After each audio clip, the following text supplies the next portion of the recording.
Bismillahirrahmanirrahim. Assalamualaikum warahmatullahi wabarakatuh. Waalaikumsalam warahmatullahi wabarakatuh. Teman-teman kalian semua, izinkan kami dari kelompok 4 di sini izin menjelaskan, mempresentasikan dan memberikan rancangan kami kepada kalian semua tentang step inception kami di Food Waste Management Hub yang akan kami rancang jika kemudian akan nanti. Oke, sebelum kita mulai, izinkan saya selaku moderator untuk memperkenalkan tim kami. Yang pertama, boleh perkenalan? Perkenalkan, nama saya Alwadia Fatia Zahra dengan NIM 2503446. Selanjutnya, Perkenalkan, nama saya Arif Bapak dengan NIM 2511352. oke, dan selanjutnya yang ketiga. Perkenalkan, nama saya Hamzah Abdurrahman dengan NIM 2508582.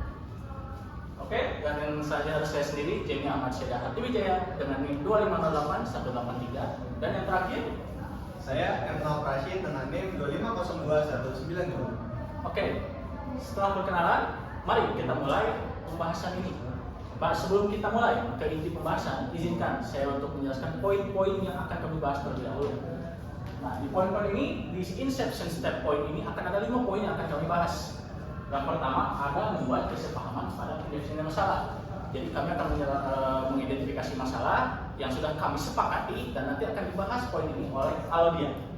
Yang kedua, ada memahami akar permasalahan. Kami akan menerjunkan masalah sampai ke intinya. Kita akan identifikasi dan kita akan cari sebab dan akibatnya, dan hal itu akan dibahas oleh Nawal. Yang ketiga, identifikasi stakeholder, di mana ini akan menjadi yang akan menemani kita, yang akan membantu kami dalam perancangan aplikasi ini, dan identifikasi stakeholdernya akan dibahas oleh Arido. Dan yang keempat itu adalah visi produk dan lingkup proyek kami yang akan saya dibahas oleh saya sendiri. Dan yang terakhir dan yang paling penting adalah kendala yang akan yang kami rasa akan kami hadapi, yang sudah kami identifikasi, yang akan dibahas oleh hakim. Oke, langsung saja kita masuk ke pembahasannya. Yang pertama mengenai membuat kesepahaman dalam pendefinisian masalah yang akan diajarkan oleh Aldia. Kepada Aldia, dipersilakan. Baik, oke. Saya akan menjelaskan kesepahaman kami pada pendefinisian masalah sekarang. Oke, sebelumnya apakah kalian tahu bahwa Indonesia menjadi negara dengan salah satu penghasil food waste terbesar di kawasan Asia Tenggara.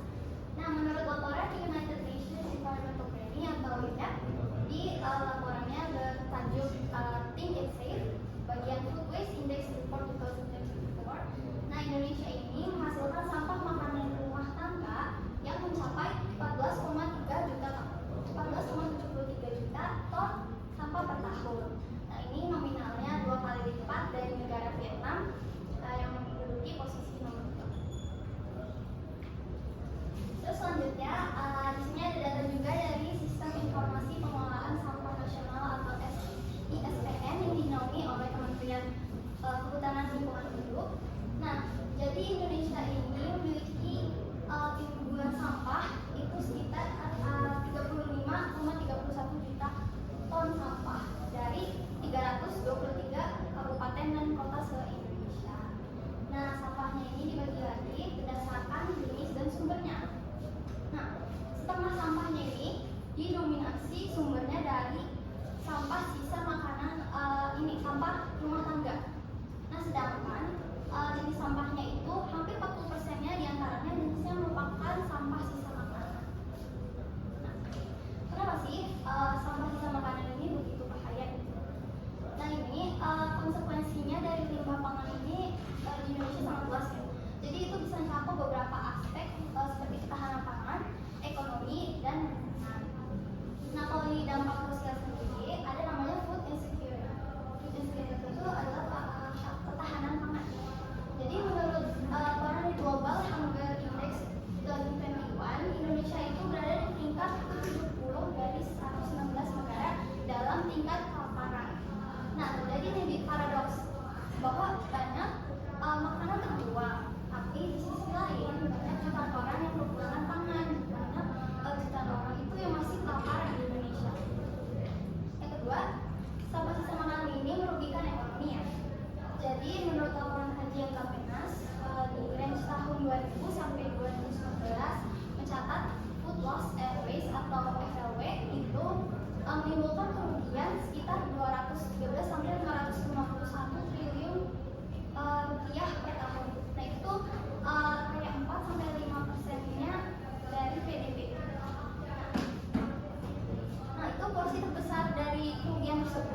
Oke, terima kasih ya Aldian sudah menjelaskan masalah-masalahnya dengan sangat rinci.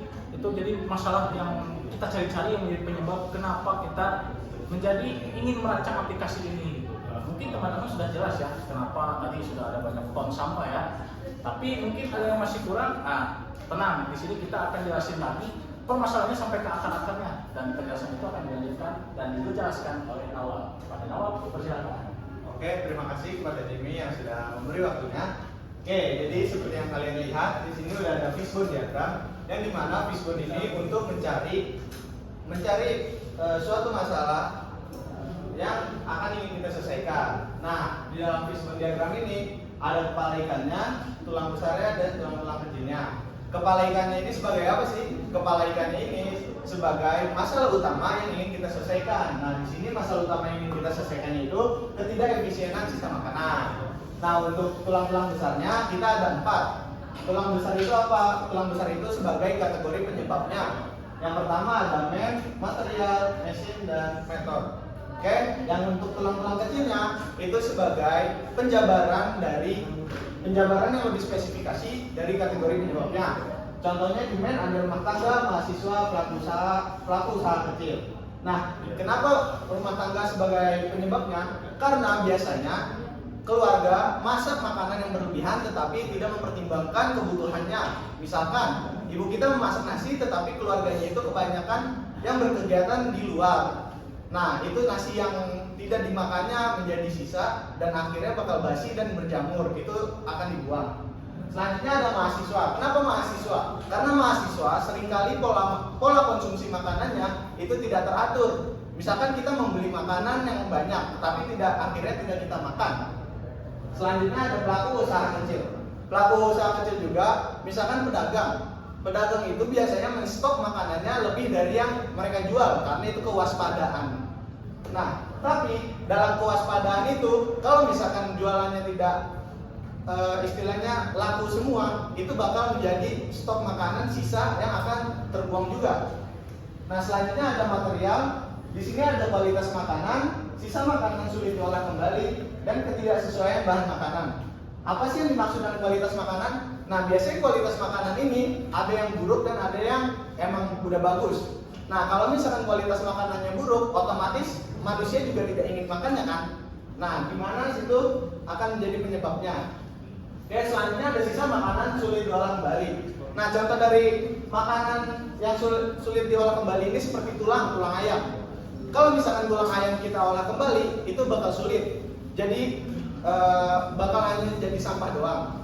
Selanjutnya ada ketidaksesuaian bahan makanan. Kenapa tidak sesuai bahan makanannya? Misalkan saya memasak telur, tetapi saya memakai bumbu racik nasi goreng. Apakah itu bakal cocok? Nah, itu kan tidak bisa dipadukan ya. Jadi itu bakal rasanya jadi tidak enak. Atau emang keasinan dan lain-lain. Oke, selanjutnya ada mesin. Yang dimana sini ada peralatan penyajian tidak sesuai, terus pendingin rusak, dan peralatan dapur tidak memadai. Nah, yang dimaksud dari peralatan penyajian tidak sesuai ini, misalkan piring yang besar itu misalkan mangkok itu kan biasanya dipakai untuk yang berkuah-kuah. Tapi kalau misalkan kita pakai untuk yang tidak berkuah, itu bisa saja, tapi kan itu tidak efisien. Nah, selanjutnya ada pendingin rusak. Maksud dari pendingin rusak ini seperti kulkas. Kalau misalkan kulkas kita rusak atau listriknya tidak nyala, itu bakal bikin basi makanan yang ada di dalam kulkasnya itu. Misalkan susu yang harusnya masih bisa kita minum, tapi karena si pendinginnya ini rusak, jadi itu dia bakal basi dan tidak bisa kita minum. Ya, peralatan dapur tidak memadai. Nah, di sini peralatan dapur tidak memadai. Jadi misalkan warung kecil itu tidak punya blender, sedangkan ada buah yang sisa itu tidak bisa dijadikan jus atau tidak bisa dijadikan diolah sebagai makanan. Minuman, sorry. Terus selanjutnya ada metode. Di sini ada manajemen inventaris buruk, teknik memasak tidak efisien, dan sistem porsi tidak jelas. Oke, di sini yang pertama ada manajemen inventaris buruk, yang dimana misalkan di kampus atau di sekolah itu kan biasanya ada kantin. Nah, di dalam kantin tersebut akan ada stok makanan atau sayuran yang biasanya tidak dipakai, jadi bakal layu atau bakal busuk. Oke, selanjutnya ada teknik memasak yang tidak efisien. teknik memasak yang tidak efisien ini kalau bisa dibilang kita bakal menggoreng kita menggoreng ikan, tetapi menggunakan minyak yang sangat banyak. Jadi otomatis pas si minyaknya itu panas dan ikannya kita masukin, itu bakal cepat matangnya, dan kalau misalnya kita lupa akan gosong. Nah itu kan tidak akan dimakan dan akan menjadi makanan sisaan atau buangan. Selanjutnya ada sistem porsi tidak jelas. Nah yang dimaksud dari sistem porsi yang tidak jelas ini, biasanya kan kalau misalkan di pernikahan gitu kan kita tidak tahu ya berapa orang yang akan datang, walaupun kita udah ngasih undangannya, sebarkan undangannya itu sebagai misalnya 1.500 atau berapa, tapi kan kita tidak tahu keluarga itu tuh bakal membawa berapa orang banyak. Jadi itu tuh porsinya itu tidak jelas. Oke, selanjutnya. Oke, terima kasih ya Nawab sudah menjelaskan akar-akar permasalahannya ya, yang tadi sudah didefinisikan oleh Aulia, sudah dijelaskan lebih lanjutnya oleh Nawab. Jadi mungkin sudah jelas ya mengapa alasan jadi kenapa kami ingin merancang aplikasi ini. Oke, jika sudah jelas, kita selanjutnya akan membahas tentang stakeholder yang akan menjadi pembantu kami, yang akan merancang bersama kami, dan yang akan menjadi mitra kami dalam membuat aplikasi ini. Nah, untuk identifikasi stakeholder ini akan dijelaskan oleh Arido. Arido, silakan. Oke, di sini saya akan menjelaskan tentang identifikasi stakeholder terkait Podcast Management App. Di sini saya akan bagi dua menjadi internal stakeholder dan external stakeholder. Untuk internal stakeholder yang pertama ada product owner. Product owner adalah orang yang memprioritaskan blok produk. Lalu yang kedua ada project manager. Project manager adalah orang yang merencanakan dan melaksanakan serta menutup produk. Yang ketiga ada dev team. Dev team adalah orang yang bertanggung jawab secara fisik untuk membuat produk. Yang keempat customer support. Customer support adalah orang yang berinteraksi langsung dengan pengguna untuk menangani terkait permasalahan, pertanyaan, dan memberi bantuan. Yang kelima adalah tim marketing. Tim marketing artinya adalah yang bertanggung jawab untuk mempromosikan produk pada pasar utama. Yang keenam ada investor. Investor adalah seorang yang menanamkan saham untuk mendapatkan keuntungan bersama. Sekarang masuk ke yang external stakeholder. Yang pertama ada sponsor. Sponsor adalah seorang yang menyiapkan sumber daya finansial untuk membangun aplikasi. Yang kedua ada user. User adalah seorang yang benar-benar menggunakan aplikasi dari kita. Sekian penjelasan identifikasi stakeholder dari saya kembalikan kepada Jadi. Oke, terima kasih ya Arido sudah menjelaskan stakeholder yang kami berencana untuk mitra dengan kami di kemudian hari. Mungkin sudah jelas ya, tadi sudah banyak sekali stakeholder yang kami rencanakan untuk kami ajak kerjasama. Oke, lanjut saja kita ke selanjutnya ke poin keempat, yang itu mengenai visi produk dan lingkup proyek yang akan dijelaskan oleh saya sendiri.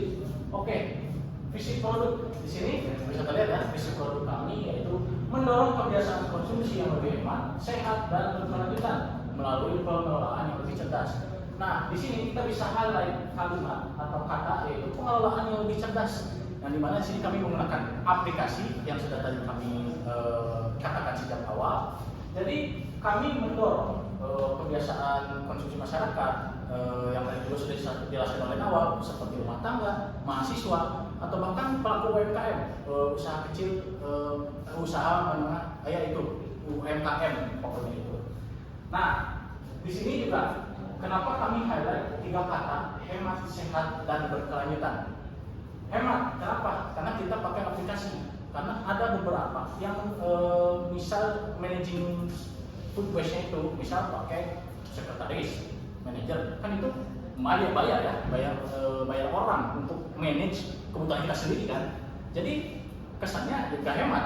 Nah, jadi maksud hemat ini kita pakai aplikasi, jadi si user itu bisa belajar lebih mandiri untuk managing food waste-nya dia juga bisa jadi lebih mungkin melek teknologi, dan dia juga bisa hemat uang, jadi dia nggak perlu nyawa orang-orang lagi, dia juga bisa belajar sendiri.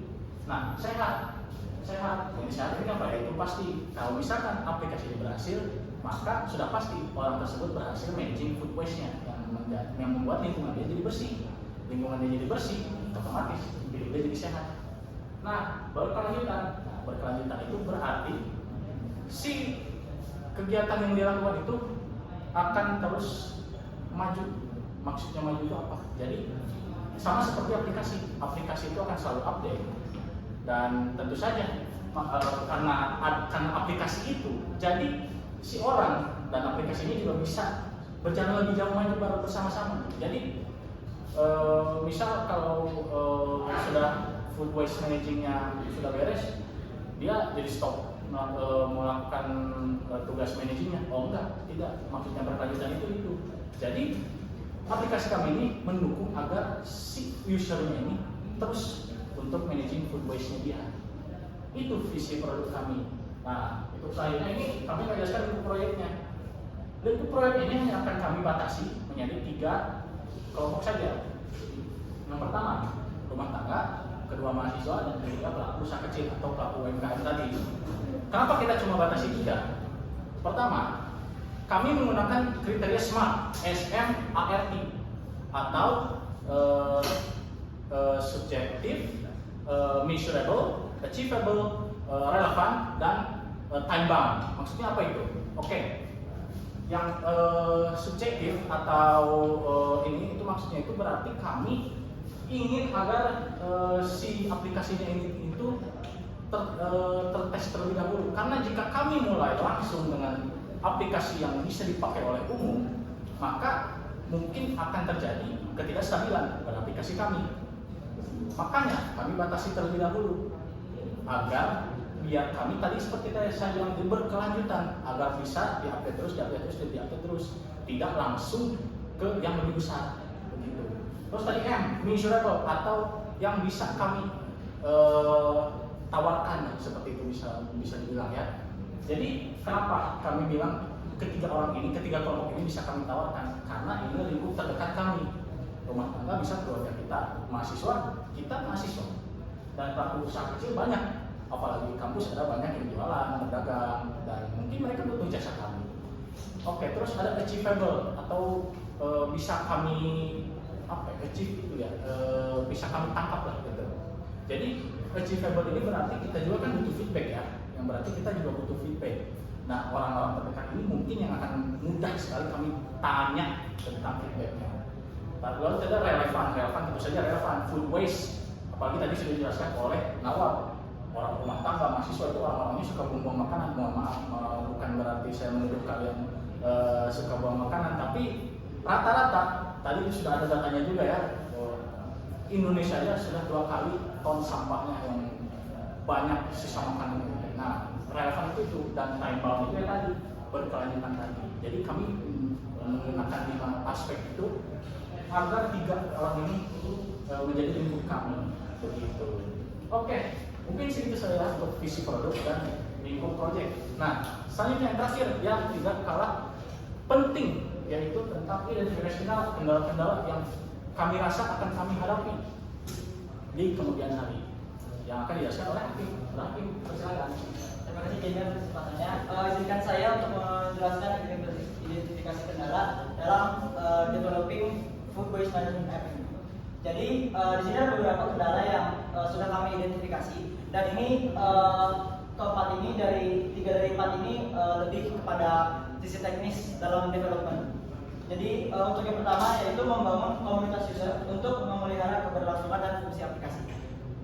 Apapun itu softwarenya, apapun itu aplikasinya, tentu akan memerlukan adanya komunitas user yang saling membantu dan saling berinteraksi, yang saling memberikan feedback dan juga saling berbagi kepada user lain.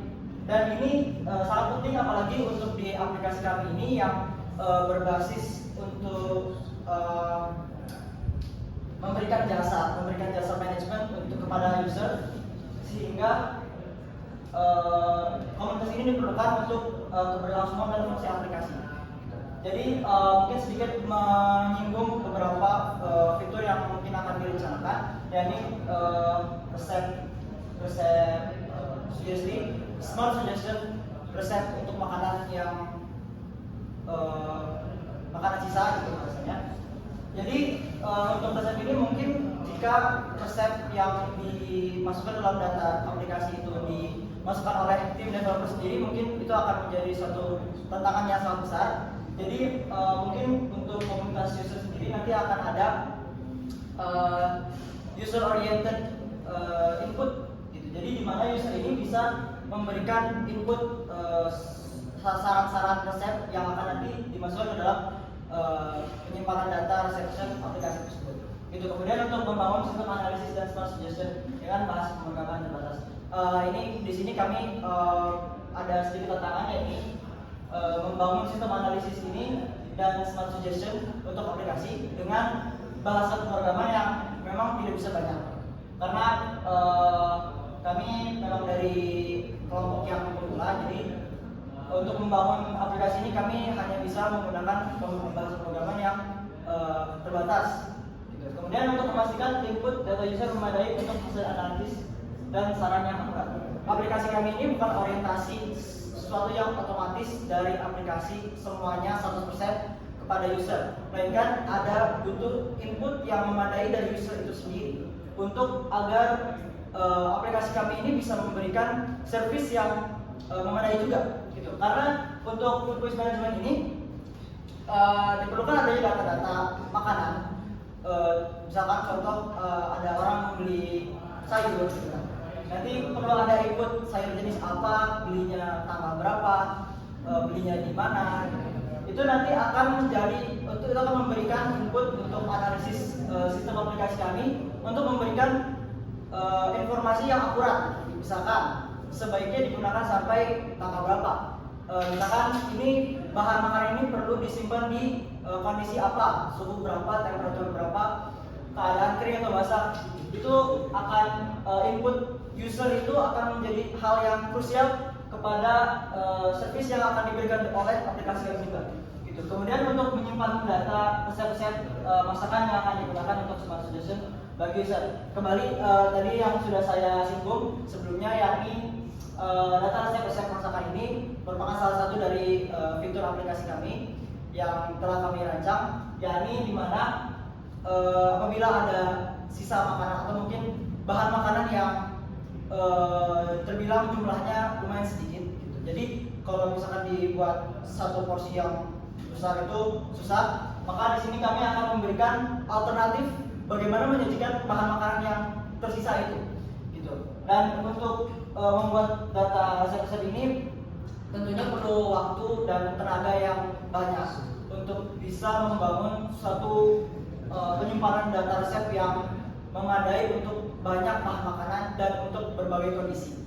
Gitu. Jadi ini karena itu tadi kami membutuhkan adanya komunitas user yang bisa membantu dalam menjadikan aplikasi ini terbangun bersama. Gitu. Mungkin sekian identifikasi kendala dari saya. Oke, terima kasih Hakim sudah menjelaskan mengenai kendala apa saja yang mungkin kita akan hadapi di kemudian hari. Mungkin dengan dipaparkannya kendala ini mungkin mau disemogakan lah ya, teman-teman ini tidak tertarik dengan aplikasi kami. Semoga dengan kendala ini juga teman-teman menjadi tahu apa saja yang menjadi tantangan kami dan mungkin juga bisa menjadi saran bagi kami. Dan ya, izinkan juga sebelum saya tutup, saya ingin menyimpulkan apa saja yang sudah kami bahas hari ini. Jadi food waste management app ini tujuannya untuk itu tadi, untuk mengatur atau managing sisa makanan yang dibuang atau mungkin tidak terpakai oleh kalangan tertentu yang tadi sudah saya sebutkan lingkupnya itu ada 3 orang tadi. Nah, di sini juga kami mengambil dari beberapa masalah yang sudah dijelaskan oleh Laudia dan juga Nawal, seperti data-datanya juga tadi sudah dipaparkan dengan jelas, dan juga kami sudah identifikasi stakeholder, juga visi kami, juga kendala-kendala kami yang sudah kami sebutkan. Semoga dengan pemaparan presentasi ini rekan-rekan klien sekalian tertarik pada kami, dan mungkin segitu saja yang dapat kami presentasikan. Mohon maaf bila terdapat banyak kesalahan dan banyak kekurangannya. Kami izin pamit. Terima kasih. Wassalamualaikum warahmatullahi wabarakatuh.